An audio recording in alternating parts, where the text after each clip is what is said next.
Welcome back to The Short Coat, coming to you from the amazing and intense world of medical school at the University of Iowa Carver College of Medicine. I'm Dave Etler, and I'm here with my first-year medical student co-hosts, Jonah Albrecht. Howdy ho. Lillian Schmidt. Hi. Abbie Townsend. Hello. And Chase McInville. Hello. Do you feel like geniuses? Like, are you guys geniuses? No, Dave. 80% of the time, I feel incredibly stupid. Yeah? Honestly, I saw this quote the other day, and it's like, the more you learn, the less you know, and I couldn't agree more. I feel like the more I learn, especially like right now in anatomy, I'm like, oh, there's that. Oh, there's that. Oh, that does that, you know? Learning I agree. Personally, I feel like, yeah, the older I get, the more I realize that there's things I'm missing. I don't know everything. The more you know, the wiser you get that there's way more out there that you don't know. Yeah. I think that's our role as med students, right? As we're coming in here and we all have these, pre-med experiences that, give us this idea of medicine, and then we set foot in this building and they kind of turn that on its head. Not entirely, but, for a lot of it, they turn on its head. And you're thrust into this like entire new world of things, and the entire new world where there's this depth of knowledge that you're expected to have, or expected to learn, I should say, that you may not even have ever thought possible for yourself. Like, there are random details of things I will probably never need to use again that are stuffed into my brain right now that I didn't think would even be possible, specifically proteins. Mm-hmm. Yeah, what are some things that you're like, why am I learning this? I think anatomy right now is like, it's obviously going to be super applicable to what we are going to do in the future.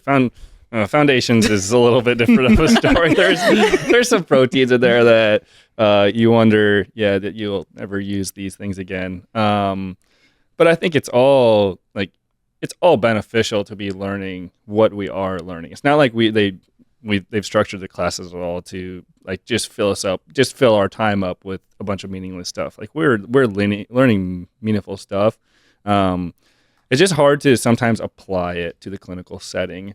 I would say, but it is super nice that the instructors always have like interactive stuff or integrative stuff that they will bring in, like patients that have certain diseases or suffer from certain syndromes, and we get to actually see like what is the genetic disposition to that syndrome. So it is super cool to see some of the connections between what we're learning right now and the clinical setting.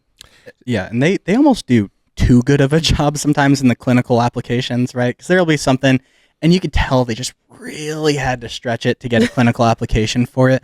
But especially in foundations where a lot of it can feel like, God, why are we going into this much detail? Like, what is the point of all this?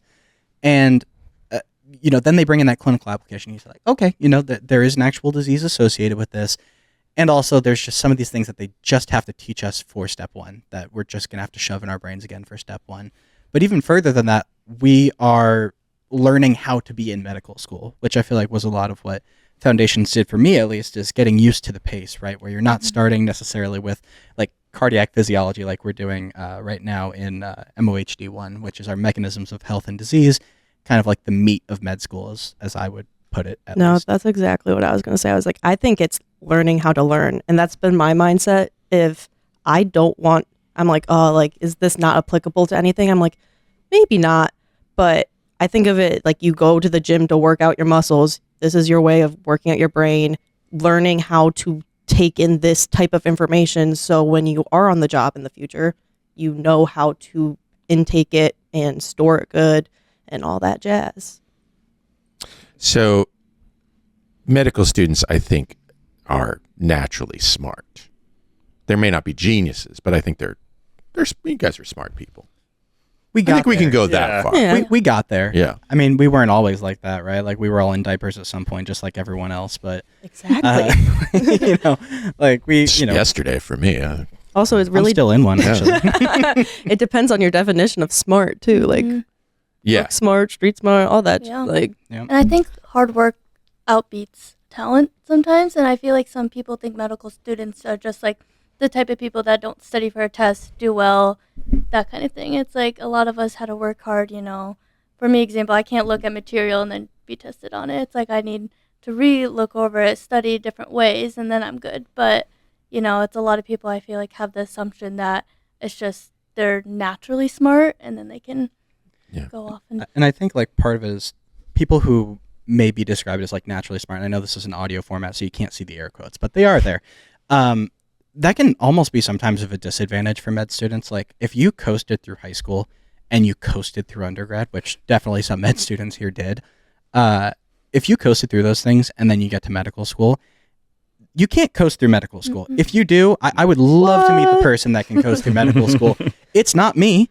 I don't think it's anyone I've met. I would love to meet him, but it's one of those things where you are having to deal with a new pace of content, right? And if you have been able to coast all your life without really having to dig into that pace of content or be able to learn at the level you're expected to learn in medical school, it is hard. Like I would actually argue that would be a disadvantage versus someone who knows how to work hard, knows how to get there, knows how to have that work ethic that you need to be able to conquer the amount of material that we're faced with every day. How about this misconception? Medical students are perfectionists.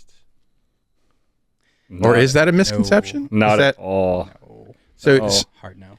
well, I mean, a perfectionist in my mind is somebody who absolutely must do it right the first time. Oh. I would say, I don't know if it necessarily needs to be a first time thing. Like, I would say people could be perfection. Like, I frame it as I'm probably a perfectionist as long as it's still like giving me satisfaction. Like, if I'm like, oh, sometimes in anatomy lab, it just clicks one day and I'm like, I'm almost having fun. And in that sense, I'm a perfectionist in that like I'm actually getting satisfaction from it. And therefore I want to do it until I can get it right. Cause like it makes me kind of like happy and do a little dance. But if I don't like have like an innate, like this fills my cup, I'm a little less of a perfectionist and like do what I need to do to get through it. If I don't want to learn something, I have a really tough time. These guys can verify. Like Chase and Abbie can verify because I was pretty miserable to hang around with for foundations because all I wanted to do was go throw the football instead of like sitting down. every 10 minutes, like, all right, football. Football. No, and again, like I don't think I would be described as a perfectionist. There's always going to be something else to study. Now, if you're one of those people that truly just wants to study 24/7 and try to learn everything, you could get close. I don't think you'll get all the way there, but at the end of the day, you're not going to be a human, right? You're not going to be like a functioning member of society. So I think Except that's in one very, very specific way. yeah. And so I think that's part of it is you have to be okay with, leaving something out on the field, right, in order to be able to have something for yourself. And that goes back to what we were talking about earlier with balance, right? Yep. It is so easy to just get lost in the stuff and do med school 7 days a week, 12, 14, 16 hours a day. But at the end of the day, that's just not sustainable for people who also have all these other responsibilities. Like for us, we're in MSAP, right? And we're in these interest Medical groups. Student Ambassador Program. Thank you. And so, and we have all these other responsibilities on top of, just being medical students that are trying to do well on our exams. And that's part of what I think makes us great is that we are whole people at the end of it, right? And that will not only better prepare us to be providers, but also help us form a community within med school to be able to get through some of the, like the hard shit we're doing, right? Yeah. And I feel like I'm still kind of trying to I'm still figuring out that like I don't need to be a perfectionist and everything because I like going into anatomy, like I try to learn every single structure that I can. And it kind of goes against what we're talking about. Like and it's also because I want to be an anatomy tutor, so I'm trying to honor anatomy. We don't need to go into that whole aspect, but I think it's like I'm not a perfectionist in that it's probably taken me. I probably miss a structure like 7 times before I figure out what the structure actually is. Like I start at the bottom and I work myself up, and that's that hard work that we talked about. And like I strive to try to know as many structures as I can and know as many concepts as I can. I still set those high standards for myself so then I can continue to learn and grow as a student. So I think it's important to like still have high standards. Like I know I'm not going to be perfect, but I want to try to be as close as I can be so then I can do the best as I can in the class. And I think that's a really important distinction, right, between a perfectionist and someone who just has high standards for themselves and a strong work ethic, right? Where I would see a perfectionist as someone who is going to just absolutely be, like over the top upset with themselves. I was going to say, beat themselves up if they're not. Right, yeah. And I don't. I mean, I haven't met anyone in our class who's been like that so far. I mean, I think that would be a really hard way to be in medical school because you can't be. You just can't be perfect. I feel like I need to look at Abbie because I don't know. As the type A people sometimes are perfectionists. I feel like me and Abbie are pretty similar in aspects. Yeah. I'm curious, what's your take Oh on yeah, Abbie? no, I don't think you have to be a perfectionist. I, like Chase, try my hardest, but I also know I'm not going to be perfect at the end of the day. And I think that's just part of being in medical school and learning. Yeah. It's, you're going to fail. Unfortunately, like, you can't be good at everything, especially when so much is thrown at you. So it's just knowing, like, when you do fail, to get back up and keep going. I have said before on the show that it's one of the things that I feel like is important to do is to define your metric for success, because there are all these external metrics that are applied to you, things like grades and scores, and whether you got near honors or honors in anatomy, so you could be and I would like to encourage people to also think about, how am I going to judge my success outside of all of those metrics? Because those are all external. Yeah, I mean, and I really think it's going to vary person to person, right? I bet we all have a different image of what success looks like for us, whether that's like how we do in a specific class. But I think a broader idea of success, for me at least, is number one at baseline, just trying to pass everything, right? Like that's, I have a very good floor in that sense. But also, like, I try to make sure that I'm keeping intact all of the things that make me feel like a person, right? So I don't do anything on Saturdays. I strictly, like, very strict. I do not study on Saturdays. I will go to football games. I will hang out with people. I will do the things that help me fill my cup back up. And for me, at least, success then is making sure that I'm keeping that balance. So that brings up another misconception, which is that you have to sacrifice everything for academics to be a medical student. I sure hope not. I think you do worse if you do. Yeah. Like, I know that if I spent all day 24/7 studying, I'm not going to be an effective studier. Like, I'm going to get distracted. I'm going to end up just sitting on my phone for discontinuous globs of time when I could just combine all those globs of time and do something that I actually enjoy with it. So I think I can better utilize my time if I spend some of my time not utilizing my time, if that makes sense. So going out and doing fun stuff. I think it's something you learn, especially when you first come into med school, is that your study methods in undergrad will not apply to your study methods in med school. I mean, but that's the moment when I feel like, when you get that realization, that's the moment I feel like you're like, oh shit, I got to sacrifice everything for this. I got to like lock in and be totally absorbed in studying because I have no idea what's going on. I wouldn't say it's like you're totally like locked in all the time. You just realize, like, so for instance, like in undergrad, I